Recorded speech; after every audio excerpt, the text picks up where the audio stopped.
I think someone's watching me outside my window. Last night was by far the scariest night I have ever experienced.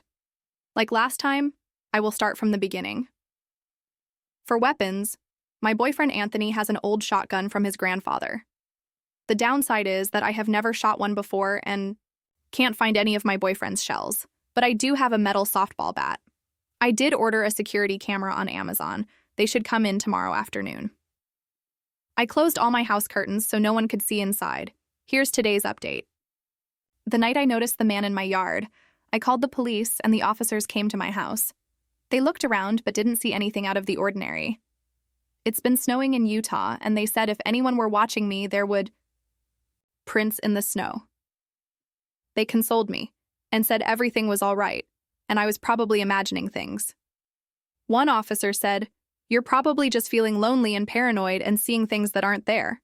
I felt so dumb for even calling them. They didn't find anything, which made me feel crazy. I really thought I saw someone.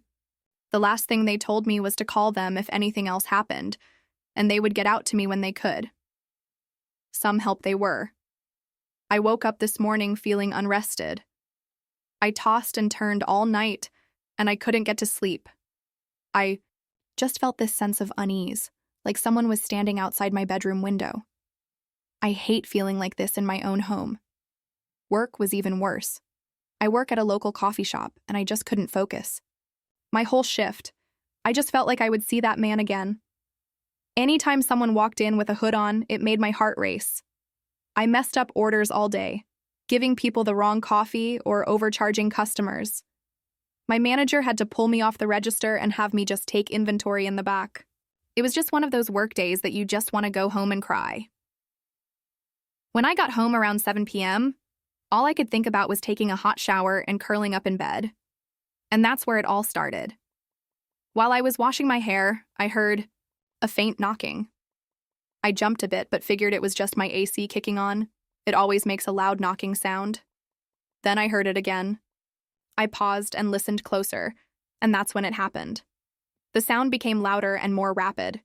Someone was banging on my door so hard I thought it was going to bust down. I was so scared I almost fell out of the shower. I jumped out, threw on my robe, and grabbed my bat.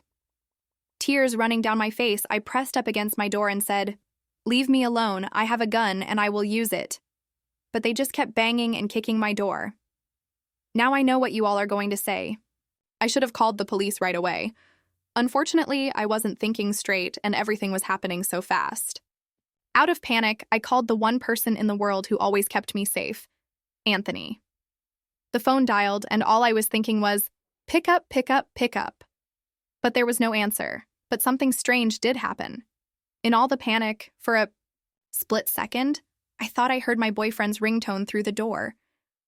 But as soon as I heard it, his phone went to voicemail. Then, all of a sudden, the banging had stopped. I was in hysterical and in tears. I thought that man would have busted my door and done God knows what to me. I called the police and they came as soon as they could. They did the same thing, looked around, asked the neighbors if they saw anything, and looked for any clue on who it could have been. But nothing, just like the night before. They told me again if I was in any physical or immediate danger to call them first, not my boyfriend. I shook my head, too tired and scared to talk anymore. I just wanted this all to be over. There was one thing I couldn't shake. Did I really hear my boyfriend's ringtone? It couldn't be that he was gone for work, and I would have noticed his car if he had returned. Could he be pecking me? If he is, that's fucked, and I don't think I can stay with someone that can be so cruel. I'm freaking out now, guys, and I don't know what to do anymore. I don't want to leave my home. Even if this man knows where I live, I still feel safer than if I were staying at a hotel. At least now my neighbors know to keep an eye out. If I were to get a hotel, I would truly be alone.